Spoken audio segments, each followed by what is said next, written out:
Welcome to the You Can Man podcast, episode 22. I'm Josh. I'm Tim. And I'm Dave. And on this week's episode, The Pond Digger. All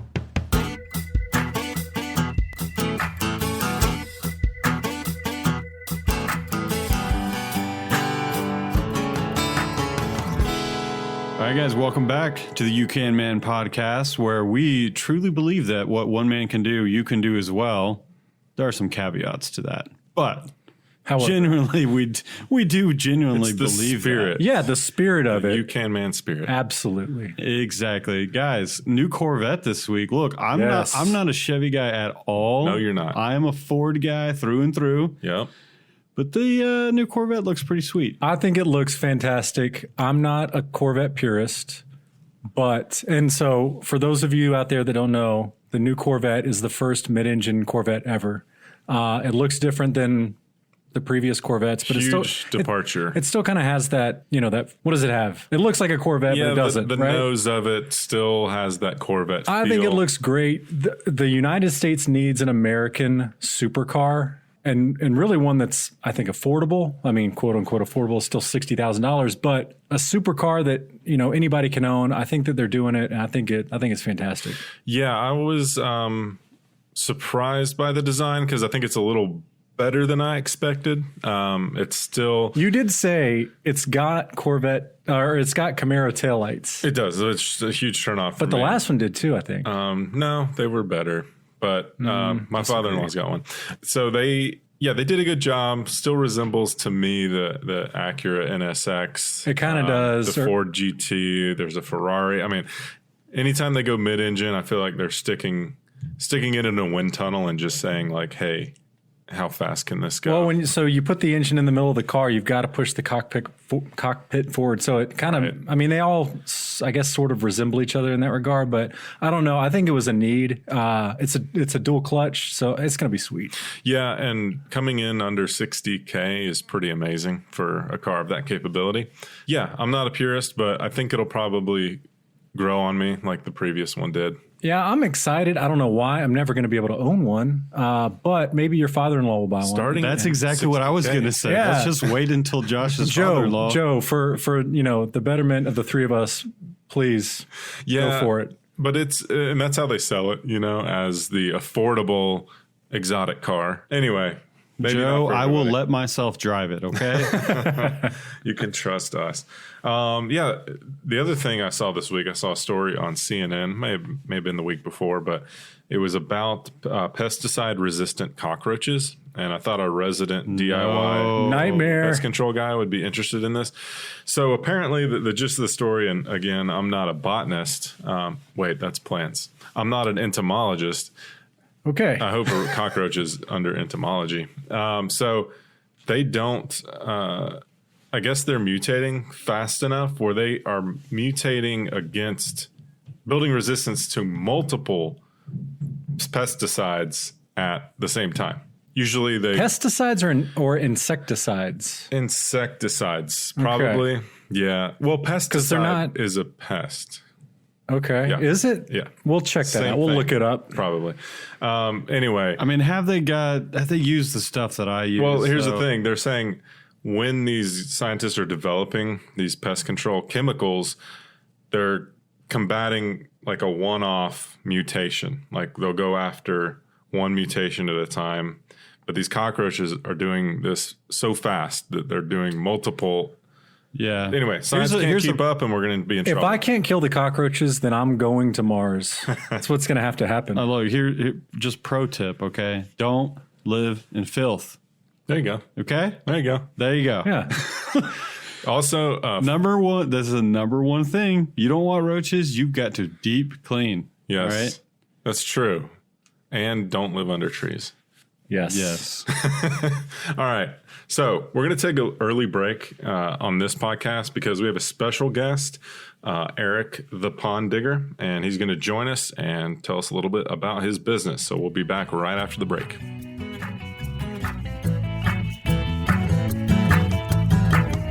This episode is sponsored by 1776 United. 1776 United is a patriotic and historically inspired lifestyle brand. They make the best patriotic shirts and apparel on the market today.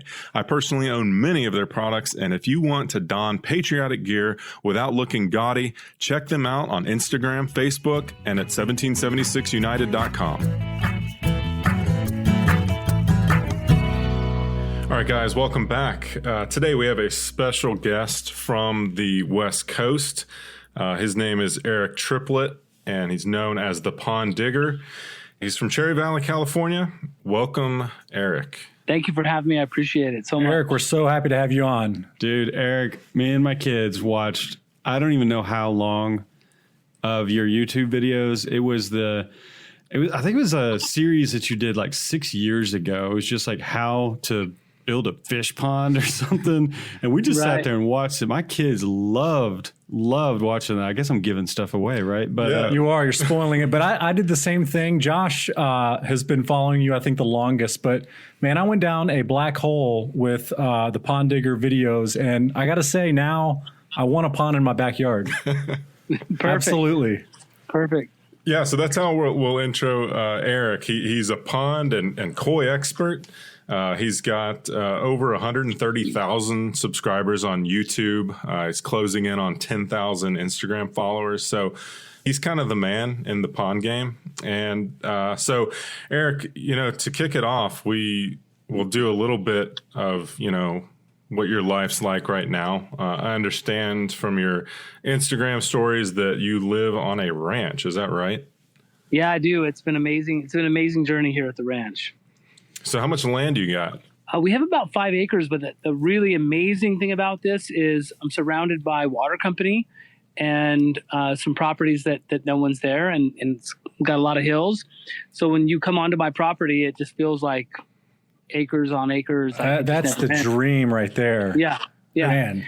And so go ahead. I have 5 acres, but we're not backed up to anybody. I mean, I'm backed up to a canyon that's the water company. And there's like 5 acres to the north and 5 acres to the south and like 60 acres to the east, and a major highway up to a beautiful apple community and cherry community above me. So when you come to my property, you just feel like you're in the middle of nowhere. It's awesome. Very cool. And you are east of Riverside, is that right? Yeah, correct. So when I think of kind of wilderness, Southern California, I automatically, right now at least, I'm thinking mountain lions and snakes. Do you deal with those, or is that just like on the in the media? No, absolutely. We've relocated. We don't kill them. We've relocated 3 rattlesnakes this year, Helleri species, and they're beautiful rattlesnake. But when I get them on that property, I mean, I have so many animals here and so many guests and visitors that we just relocate them.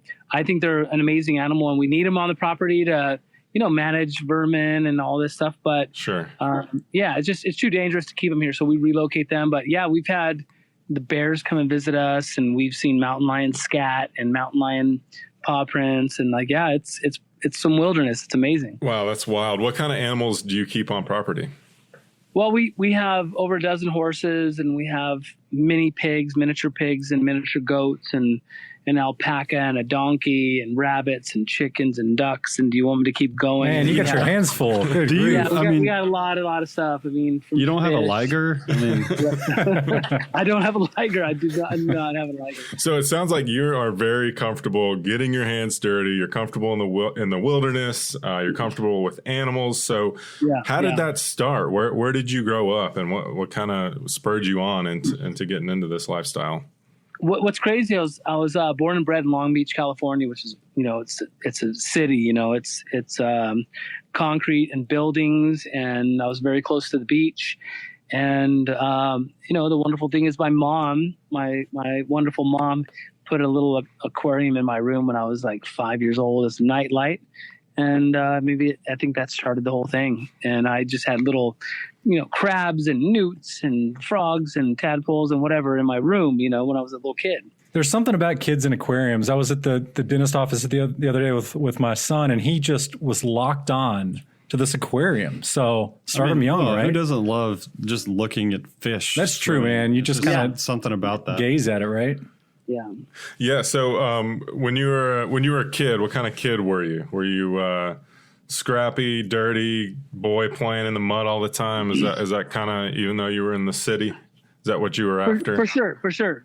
I mean, by the time I was 7, we would go to the park, and I would literally like be in the ponds all day catching mosquito fish, gambusier, like tadpoles, bluegill, whatever I could get my hands on. At the local parks, I'd be like climbing in the ponds all day long. But I was just like, I've always been obsessive. Like when I was in my, before I was a teenager, I was into baseball cards. And so like I got to baseball cards, I was just like, I was collating them and putting them by the teams and my favorite players. And, I would go buy the baseball card packs and chew the gum. And so I've always been obsessed in that regard.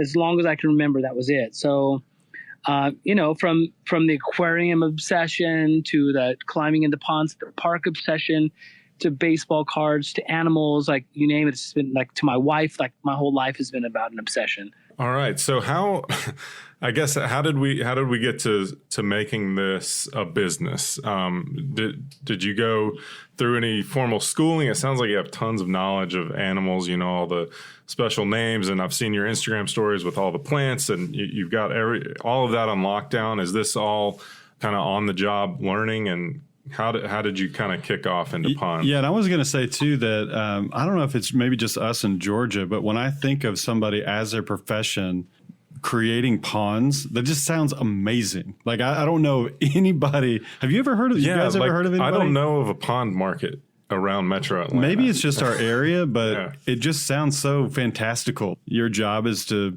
make ponds. Yeah. It's awesome. Yeah. No, seriously, I can't believe I get paid to do this. People pay me to do this. It's insane. And just so you know, I'm well connected in Georgia. So if you guys need ponds in Georgia, I can connect you with like serious pond people in Georgia. Okay. So the question, what was the question? How did it turn to a business? How did you go from being a kid, being obsessed with, creatures and ponds, to turning this into your business? The crazy thing is, at 17, I graduated from high school and I went into construction. At 19, and at 17, I was playing guitar. I was going to be a rock star when I grew up, and I was skateboarding in pools and, climbing fences and skateboarding pools in backyards. I mean, I'm like the old Dogtown Day kind of guy. I'm nice. 50. I'm 50. So like that gives you some time span there. And so from 17 to 19, I was just working in construction and like, again, playing guitar, skateboarding pools, surfing, like just, enjoying life, right? In the 80s in California. Yeah. That sounds awesome. Yeah, it does sound awesome. Yeah, it's insane. So the interesting thing is at 19, I got an aquarium for Christmas, and it like recharged me back to when I was 5 years old. It like took me back, 14 years into my childhood. And I got this aquarium for Christmas, and it just changed. It's like changed my life. I got that obsession again for fish. Wow. And so like this obsession came over me, and I was just like, I would go bust my ass at work, and I would put it in, and I would be obsessed at work. But when I wanted to get home and be with fish, like just the whole fish deal. So, so that was the real turning point, getting into fish at 19 again. And, it eventually turned into a business, and this is crazy because this is probably 86, 87, 88, in that range. Mm-hmm. And I became obsessed with fish. And then in talking to like the fish stores and stuff that I would visit all the fish stores, a good friend of mine that's still my friend today said, hey, there's a lot of money to be made in like setting up aquariums for doctors and lawyers and like in residents that, have a lot of money. And I was fascinated by that concept. And, by like 21, 22, that's all I could think about is like doing that for a living, even though I was making really good money as a carpenter. By that time, I was probably 6 years in construction, and I was good at what I did in that field. And I was already a journeyman and running crews, but all I could think about was fish. Wow. So did you start out doing aquariums and then move into outdoor pond construction? Yes, that's the real trick, because it took me about 10 years. Oh, wow. Yeah, it's not an overnight thing where you just, okay, I'm building ponds. Like one of my real core passions is aquariums and fish and aquariums. And I would take care of aquariums for doctors and lawyers. And I went to this one house one day, and when I knocked on the front door and said, "Hey, I'm here to clean your aquarium," they're like, "Oh my God, I'm glad you're here. Come and check out the backyard. Like my pond, it's in trouble." And I'm like, "What? You have a pond?" Like, I had no idea. And so then it, like, all of a sudden I'm in the backyard building ponds. It's crazy. Nice. So what do you prefer today? I know ponds is your core. Do you still do aquariums? Look, ponds is like to be all honest, like ponds is like this construction part where there's more money, where I can provide for more people. I can create more jobs. Scalable. It's scalable. I can make more money. Like and I can touch more people, So with aquariums, I still keep aquariums today. I'm working on a fish room with my nephew right now to breed like African cichlids, just because it's fun to me. But for aquariums, it's very scalable. I can provide for a lot more people and make more money and just touch more people. Very cool. So we're kind of interested in your core business as well. So could you tell us a little bit about maybe how many clients you have and maybe what your average job size is, and then kind of maybe give us the extremes of, the craziest job you've done and maybe the smaller jobs you've done. Yeah, because I think all of our listeners are going to be, I want to know what the most expensive pond he's ever done is, and how big it was, and all that, how many waterfalls and all that kind of stuff. Not our listeners. I do, because I'm like, man, I want a huge pond in my backyard. Like, how big can I go? Yeah. So there's a lot of questions there you guys are asking all at once. So it's first of all, I'll do like a little small bird fountain for a lady that pays me in meatballs. Like, she put 2 meatballs in my hand, like, you know what I mean? Yeah. And I'll be like, okay, cool. I made you a little bird fountain for meatballs. And then I'll do something for $250,000 or $500,000. Wow. A big 1 acre project, and, with waterfalls and diving points and all this stuff like that. So, I do the full spectrum, because this is what I love. I love every little aspect of it. It's not just like, hey, I'm gonna go make money and I'm gonna build waterfalls and like whatever the most profitable is. It's like, sometimes I don't make as much profit just to build my portfolio, because it's what I love. The beautiful thing about what I do is, like, I wake up on Monday and I'm like, sweet, I get to go build a pond today. I'm like, it's a game changer. Yeah, so, that's really cool. That's one of the reasons we mentioned you on our podcast a couple episodes ago about our favorite follows. Is the guys I like to follow are the guys that, they may not be making the most money, but the effort and care that they're putting into their projects is just, next level. And it's the guys you'd want to work for. It's the guy you'd want to work with. And I think that's great about your channel. And he's reinvesting into that community, right? So he's got, Eric, you've got tons of YouTube videos out there showing people this is how it's done. So clearly you're not in this just for yourself, making tons of money. Like, it really shows that you love what you do and you want to share that with other people. And so, mad respect for that. Thank you. One of the reasons why I gravitated to you guys when I first found out about you from my buddy Matt LaMarche. He told me about you guys, and I went and looked at you guys, and I kind of vetted you guys. I pre-qualified you, like, hey, is this someone I want to hang out with? Is this one I would talk to? And like, I immediately was like, these guys are cool. Like, they want to teach people how to do stuff. They want to do stuff themselves. And, it's crazy, because from the very beginning, before I was even doing ponds professionally, all I wanted to do was learn from people who were doing what I wanted to do and teach people about the things I was doing that they wanted to do. That's all I wanted to do. And I was already making money doing some other stuff.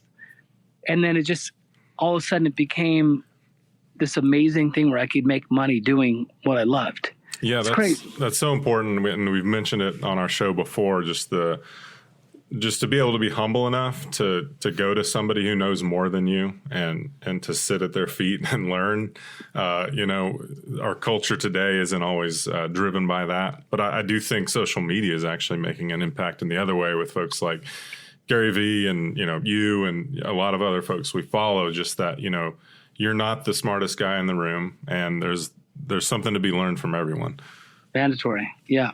Let's get into a little bit more. We're kind of touching on it about kind of the DIY philosophy. Our show is all about the betterment of men, and women too. Anyone who's willing to listen and give them the nudge in the direction of taking on certain projects, whatever it is in their life. It doesn't even have to be a real construction project or anything like that. You can just go for it, whatever you're looking for. So, what's your kind of philosophy overall on the DIY space? And again, not necessarily like hands-on building things, but just in general DIY philosophy.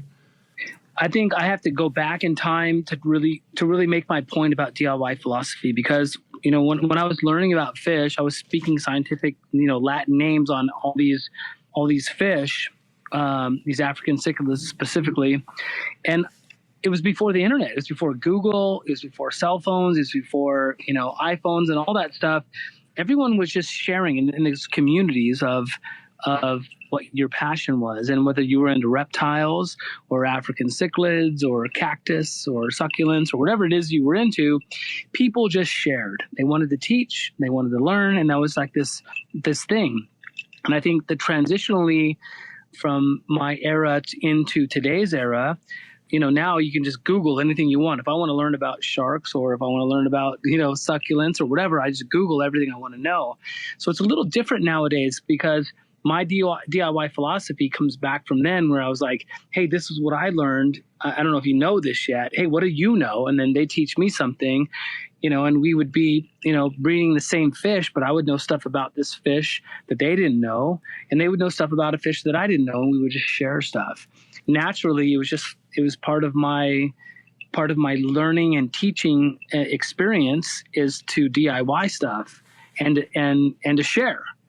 And so when it came into, the pond stuff and the YouTube, I don't know, somehow naturally it just was easy for me. Very cool. Yeah. That's, totally what we're all about too. I know you've actually, you got a lot of things going on in your business. You have a product, the Helix, I'm not going to get it right, but the Helix systems for ponds, the filtration, things like that. Did any of that develop as a byproduct of trying to help, maybe the individual homeowner get into ponds if maybe they can't afford to have someone come do a $20,000 or $30,000 pond? 100%. And again, going back in time in probably 88 or 89, I remember I was getting into the business of fish and taking care of aquariums. And I ran into this pool guy. He managed pools and installed pools, and somehow, pools and ponds are kind of closely related. One's a living system, one's a chlorinated system. But I remember talking to this guy. His name was Wes. He was like 106 back then. And you know what I mean? And he told me one day you might come up with your own fish food, or you might come up with your own, something. And then that's really where the magic begins. And, it's really funny because I just remember that moment. And in 2012, I came up with the Helix system. It was 20, 30 years later, right, that happened. And I'll be damned if he wasn't 100% correct, right? But, the Helix system, I've told my audience over and over that necessity is the mother of invention, right? And so I had all these problems with certain products that I was installing, and I was doing 100 ponds a year from 2003 to 2006. So 2003 to 2006, we installed 300 ponds in the ground and serviced and managed and helped and produced. And so, in putting that many ponds in the ground just in those 3 years, plus all the other 17 years I've been professionally installing, you run into problems, and so you start to think about solutions. So yeah, the Helix system was 100% like a solution to problems that I had with other systems. Very cool. And we don't have time to go into it, but yeah, I'm fascinated when you're explaining how, you have these pumps that you can run the waterfalls backwards and agitate the media that's in there to clean it. I mean, all that stuff is just super fascinating. So, and we'll give everyone your YouTube and Instagram channels at the end. Real quick, if you could give us, so Dave has been talking this whole time about, I want a pond in my backyard. If you're just talking to average Joe who's got a limited budget, but wants to have a pond that's more than just a hole he's dug in the ground, what's kind of the basics? If you could just give a quick rundown of a basic pond that could sustain some life. We want to circulate the system. It runs 24 hours a day. We're creating a life support system, and we want that pond to be alive, right? So we need to add oxygen to it continually. So that's part of the system, right? So we're circulating water, we're putting air into it, and it can be done extremely basic. It can be done very basic. You don't have to have a Helix life support system or anything fancy. It can be done with an air pump and aquatic plants as minimalistic as possible. And then you can add skimmers, and you can add filters, and you can add UV clarifiers and all these different things to build upon. And that's part of my DIY philosophy to help the public. And I hope we can go deeper into that, because I have some very interesting points I want to talk about. But, I can help people go as basic as a whiskey barrel and a little spitter and a couple aquatic plants and grow their own fish, or a 1 acre lake with aeration systems and active bog filters. I mean, I can take you across the full spectrum, and that's what I love to do. Well, that's one thing that I really appreciated from your channel, from watching your videos, is you can tell, first of all, you can tell your passion and how passionate you are about this, about what you do, but also the amount of knowledge that you share. This is a living for you, but you're telling people how to do this. And it sounds like, you're very much in favor of, the DIY community and people getting out there and doing things themselves. 100%. And see, this is crazy, because when just like that guy Wes, the old pool guy that I talked about, he said one day this could happen, and it happened. I don't know how, because it's not really it's like I don't really have an engineering mindset. I really don't. But somehow it evolved and happened. But the whole process of the whole thing is, when I started, I wanted to just build beautiful systems, and then people couldn't afford me to do it for them. So I'm like, well, I'll show you how to do it. You can just go buy the stuff somewhere, and I'll show you how to do it. And then it turned into like, hey, I'm building 100 ponds a year. I'm buying so much product that I have a margin all of a sudden. So then all of a sudden that kind of fell into my lap. It was given to me. It wasn't like I planned it. So I was building so many ponds, I was buying product in such volume that I was making that I got enough margin to where I can go like, well, I can show you how to do it, and you can buy the product from me. And then I'm rewarded with margin. And it was amazing. And, it was an accident, and then all of a sudden, oh, well, I'm making my own I'm building my own parts, and now you can buy my manufactured parts. And if you want to, if you don't want to, I don't care. But if you want to, this is what I'm making, and this is what I install. So it's just, the evolution has been unreal. That's awesome. If we want to back up a couple steps, you said you'd like to elaborate when we were talking about the kind of the DIY thing, the backyard thing. Yeah, I would say, let's say that I've got an average sized yard, and I want to do, say, like a 4 by 6 foot pond. Is your Helix life support system, is that like too small of a pond? Like what's the average size where that your equipment works with? I would definitely use Helix on 4 by 6. I mean, 5 by 7 is kind of this crystal number that I use. So 4 by 6 is fine. It fits within that. But 5 by 7 is like this crystal little number I play with, and I use Helix systems in that. Or I use, if you've seen my frog pond video on YouTube, there's nothing. There's like just static water and a piece of liner and some beautiful rock. Mm-hmm. So, but 5 by 7 is like this cool little number that I play with. And then just we go up from there. the DIY thing for me, we help people across the country. I help people in Malaysia and India, and I don't even sell them stuff. You know, on all our social media platforms and YouTube and stuff.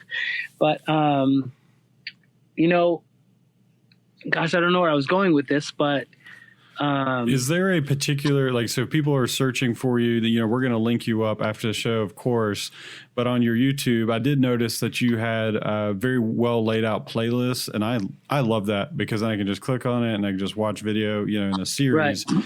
So what would you say? The one that I watched was really, really helpful, but it was a pretty big, well, in my mind, it was a pretty big undertaking for sure. I watched the how to make a fish pond. I think it was like from 6 years ago. But do you have any particular video series that you feel like that the average DIY person could go and look at and get a really solid idea of how to do that? No, that's the one. That's like the one that really put me on the map on YouTube for sure. And what I wanted to touch on the DIY thing is what I really, really want to make a point on this in this whole podcast. If anyone takes this home, like my peers and my vendors and my community of people, I have a lot of contractors that are quite frankly pissed off at me for sharing these shortcuts and these secrets and these time-saving techniques and money-saving techniques. They downright get pissed at me. Like, I have friends that aren't friends anymore. They don't even talk to me anymore because I've given away too many secrets. Yeah, and what they fail to realize is that you're in fact building a bigger market. That's what you're doing, because you're getting more and more people that are interested, that people that maybe never even thought about doing a pond in their backyard. Now they're thinking about it and they're like, I want a pond because I just watched Eric's video and it looked awesome. And then they start thinking about it and they're like, you know what though? I don't really want to dig anything. So I'm going to hire somebody. Right. So you then just created a new market. That's what you're doing. But and these guys that are giving you, they don't understand. They don't get it. Yeah, it's very short-sighted. I'm sure there's a lot of insecurity involved as well. I mean, the most confident people on social media that are sharing, you know, the best. We follow a bunch of home builders, you know, and they're the best of the best in their market, but they are absolutely sharing everything they know on YouTube. Gary Vee is another example. He just pours out great marketing content every day because he's not worried. He's not looking over his shoulder. Right. Literally, today on my Instagram stories, and I hope that your audience will follow me on Instagram stories. Today on my Instagram stories, I showed how a pond was excavated poorly before me, and we were remodeling the pond, and then I showed how we excavated it today. And like literally, like my team, we busted ass, and we're all tired, and we're all sore, and we're all sweaty, and we all smell. And at the end of the day, we stand back and look at it. And we're like, we put it in today, and we're proud. But I mean, not everyone's cut out for that. Not everyone's built to do that. Not everyone wants to do that, but they want the end result, which is a beautiful, amazing, peaceful, serene place to be in their backyard and relax next to. Yeah. So it takes the right contractor to do that. And you're obviously one of those guys. So as we wrap up here, I wanted to kind of go back to your social media. I think out of all the guys I follow, you're one of the most passionate for sure. And you've got a really cool niche out in the California market. You've also been on YouTube for over 10 years from what I can tell. How did you get in? That's a long time in YouTube years. How did you get into YouTube so early? It's a funny story, and my audience knows the story pretty well. But I have a German friend. His name's Dietmar Christoph. He's one of my most amazing friends ever, and he's a brilliant man. And he was doing websites, 15 years ago, and playing with stuff. And one day he just came to me and it's like, Eric, I shoot YouTube video. You build pond. I film you. We go on YouTube. And I was like, what? No, I don't have time for that. He's like, Eric, we do it. It's good for the business. And I was like, no, dude, I have plenty of business. I don't need any more business. He's like, Eric, you build pond, I film, or I kill you. And I was like, okay, like, all right. He's like 6'7", like 350 pounds. I'm like, all right, I'll do whatever you want to. And again, he helped me with my website in the beginning. I wouldn't have a website if it wasn't for him. I wouldn't have YouTube if it wasn't for him. He's just been a brilliant friend of mine over the years. And he really forced me into it. He had the foresight of YouTube when it was nothing. And I'm really thankful for that. That's really awesome. Yeah, I know at least one of your videos has like over 8 million views, if I caught that right. So the kind of final thing we want to touch on is something the three of us, when we got together today, we all kind of mentioned it to each other, and it was, did you see the $60,000 koi?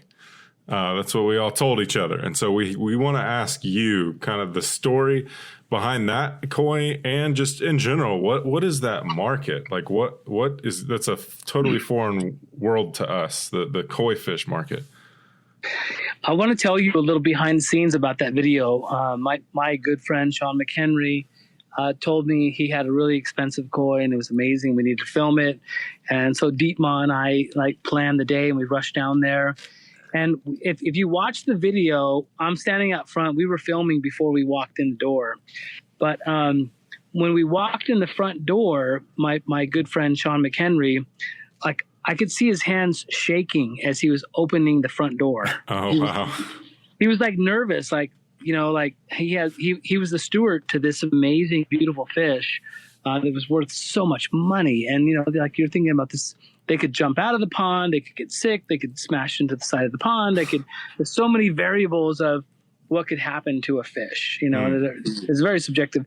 So, we have shot so much video footage with Sean prior to that.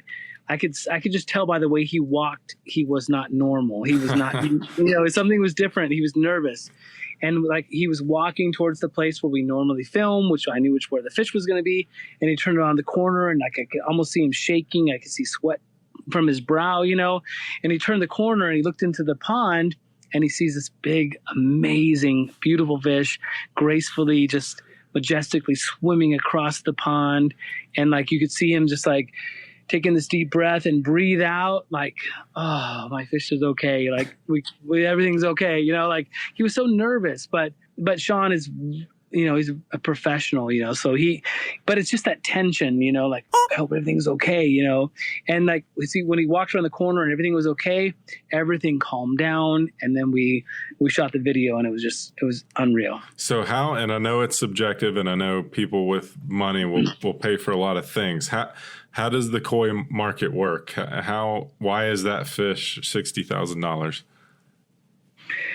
Well, I mean, it's a deep conversation, and a shortcut to that is, there's, literally millions and millions of koi that are produced every year, and there's 1% that is, really upper end, and there's 1% of that is $60,000, $100,000, $250,000 koi, and those are the kind of fish that some people can have the money to spend on.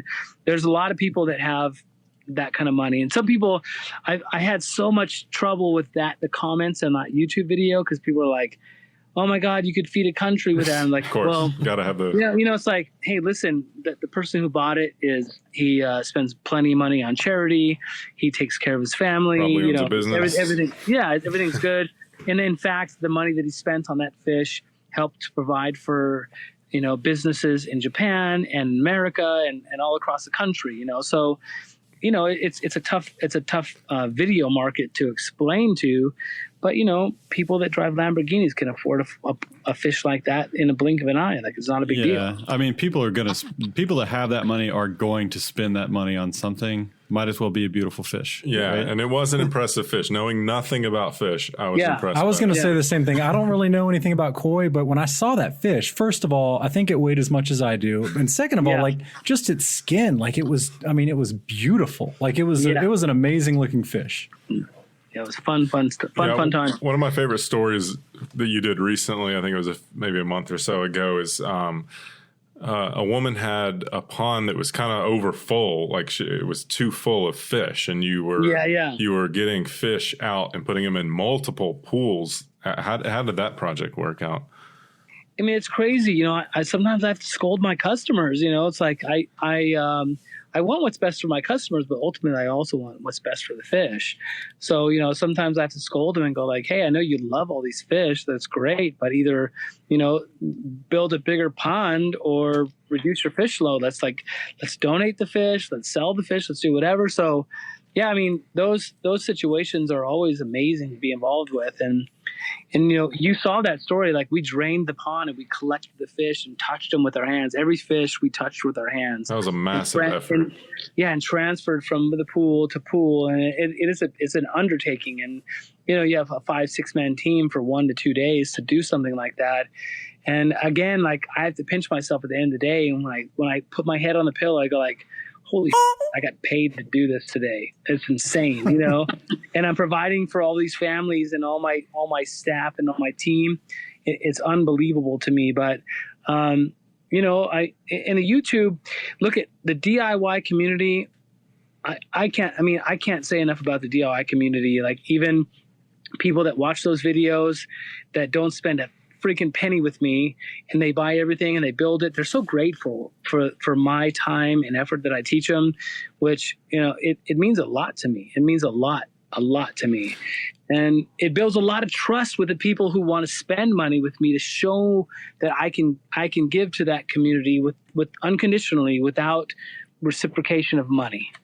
Yeah, and that's going to pay off for you, in a lot of ways. You know, we talked about our last show that I guess we just dropped today. We talked a lot about, it's not always about the money. It's about me learning a new skill so that I can then in turn help somebody out. And then just the fact of learning new skills is giving me confidence that's going to bleed into all areas of my life. And so I appreciate that you have got a solid understanding of that and are sharing your wealth of knowledge with everybody else. I did have a random question for you. Would you ever do, say, like a HGTV show or something like that? Because I was talking to the guys, I don't know if this was last week, I was like, man, I would watch the crap out of that because I think that would be so interesting. And I think a lot of people would. If you were ever approached by somebody to do that, do you think that that's something you would take on? We did film a pilot. And another manufacturer about 3-4 years ago, 2012, 2013, maybe 6 years ago, they were on the air for a little bit, and then Pool Masters was on the air for a little bit. I honestly think that the television is a really dying platform, and if it's not on YouTube, it's not happening. And in 2013, if I can give you perspective. 2013, 2014 is when we filmed our pilot, and we have it available if people want to watch it. It was a really fun episode. We did it all in-house. It cost us a lot of money, and we pitched it to all these different television productions, and we still get phone calls today from it. Were people thinking about it? But you know, back then you could still kind of make it, but then it changed really quickly, where it wasn't just about, you know, this old house kind of deal, like this HGTV thing. It had to be like, you know, LeBron James, you know, fixing houses and giving them to the homeless, you know, like you also had to fight with your wife constantly. Right. Yeah. So you know, and honestly, like when we shot our episode, we did our own pilot. I thought it came out really good. And when we got to the big companies that wanted to pitch it to the networks, they were like, hey, do you have any footage of complications that happened, that, you know, any arguments that happened that we could use? And like, so unfortunately, and this is what's amazing about the DIY community today, and what's happening today is on my Instagram stories, this is real. I mean, I show my successes and my failures every day, and that's real. That's real TV. You know what I mean? That's reality TV on Instagram. My stories, and what people are doing today. It's not reality. Like that, they're creating all these false things that are happening. It's crazy. So totally agree. People are immune to that. They see right through that stuff. And so when they see a good Instagram story, like, wow, this guy's really struggling. Look at the sweat coming off his brow. Like, this guy's working his ass off. They know it. It's so authentic, and the authenticity can't be faked on the reality TV shows anymore. So back in 2013, 2014, if you asked me that question, I'd be like, yeah, I'm 100% in. Today, I'd be like, all right, well, I wouldn't do it unconditionally. I would do it under a lot. I would set a lot of circumstances. Like it has to go down like this. Yeah, I wonder if like one of the like a platform like Netflix or something like that you'd have a little bit more freedom with to do your own thing. I wonder if that would be something to pursue. Yeah. But anyways, I don't know. I was just asking 100%. That because I thought that would be something that could be, really, really popular. So yeah. Well, I mean, I'd have to be like with Britney Spears or some kind of Beyonce. I was going to say, should I not hold my breath for the Pond Digger meets LeBron James? I'd watch it. Yeah. It'd have to be something. It'd have to be like the Pond Digger HGTV DIY stuff meets with some famous singer, like, right. Who knows? We need to have This Old House do a project out in California is what they need to do. That has a pond. Yeah. That has a pond that needs restoration. That would be like the perfect combo. I've done a lot of really cool restoration work in my time. I really have. Yeah, that's cool. Well, Eric, I think we're going to wrap it. I mean, we so much appreciate you coming on. But before we go, we want you to, share any final thoughts with our audience, and then also give us the ways to get in touch with you and the ways to follow you on social media. Everything is The Pond Digger, whether it's Twitter or Instagram, Facebook, or my website. All my handles is The Pond Digger. And I currently, like at the time of this recording, I spend most of my time on Instagram. And, I try and respond to many people as possible. And I try to do a lot of Instagram stories and like show my day-to-day stuff that I do. And I'm so pleased that people follow me. I can't believe it. Yeah, that's awesome. That's what we love about you, the authenticity. It's invaluable. So yeah, well, Eric, keep in touch, man, and we will probably have you back on at some point down the road. And if you ever want us on your show, you just let us know. 100%. Yes. I don't know what we could share with your audience or not, but we'd be totally willing to do that. So we really, really appreciate your time today, and are really looking forward to sharing this with our audience. Well, thank you so much. I'm 100% honored. I can't believe that you guys called me. I can't believe I get paid to do this. And, dude, you guys keep doing what you're doing, because the DIY community is huge. And the fact that really thing I want to take home, I want to press with you guys is, in my field, the professionals are pissed off because I'm sharing my secrets. And so you got to know you have a lot of haters out there that are mad at you for pushing the DIY community and sharing all this fun information. So, you know what? Just press forward and keep sharing with the community, and you guys will continue to grow. And I appreciate you for that. Yeah, much appreciated, Eric. All right, thank you so much. All right, UK Man listeners, thank you so much for tuning in. I hope you enjoyed this week's episode with Eric Triplett, the Pond Digger. Make sure to check him out on Instagram and all his other social media outlets. And check out our show notes at youcanman.com, our Instagram, and our Facebook page. And leave us a review. Thanks. Bye.